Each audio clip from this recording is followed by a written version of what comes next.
it's time to take a look at what's making headlines in the newspapers this morning. And we start with The Citizen. And they leading with the story that we'll be getting into shortly.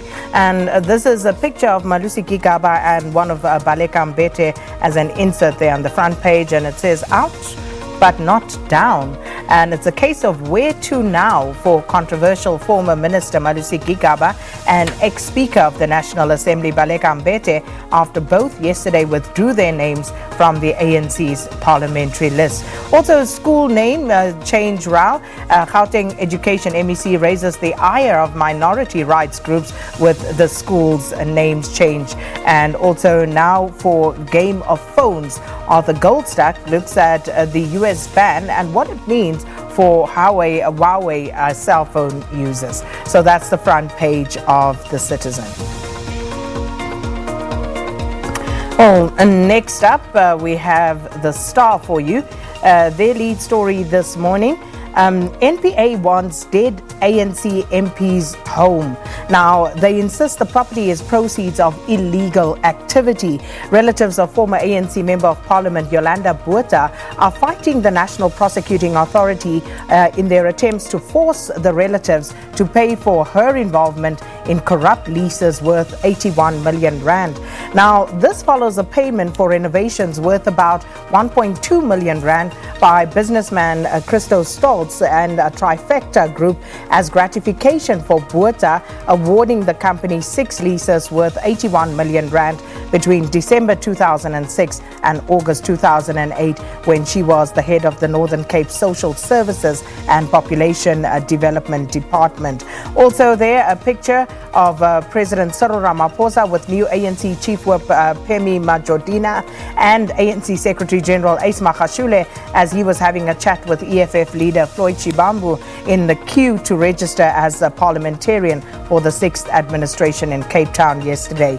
And then Township private school illegal. Now, this caused quite a bit of a stir last week and preceding weeks. The Ayanda Junior Academy, which made headlines last week for being the first black-owned private school in Vosloorus, is apparently operating illegally. Gauteng Department of Education spokesperson Steve Mabona yesterday confirmed that the school has no license after its registration application was declined last year.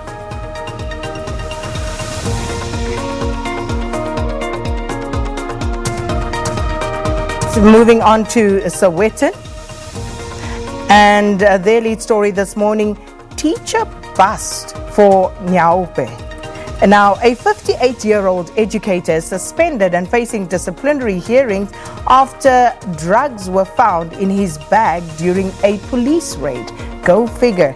And then also 2020 Gauteng online admissions. They getting a nod there with a picture of children there. And these, of course, grade 1 and grade 8 learners that the Gauteng Education Department started registering at the beginning of the year. And then also incoming National Assembly Speaker Tani Modise receiving well wishes from ANC MP SABC Skwacha at the start of the party caucus meeting. And look who's not going to parley.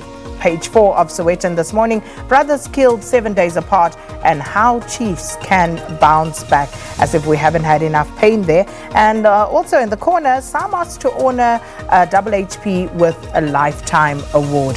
That's the front page of today's Sowetan. And finally, we come to Business Day, and they leading with Musi Maimane in a bid to keep Zille in check. Now, the DA leader says that action has been initiated against former Premier as well as 2 other MPs.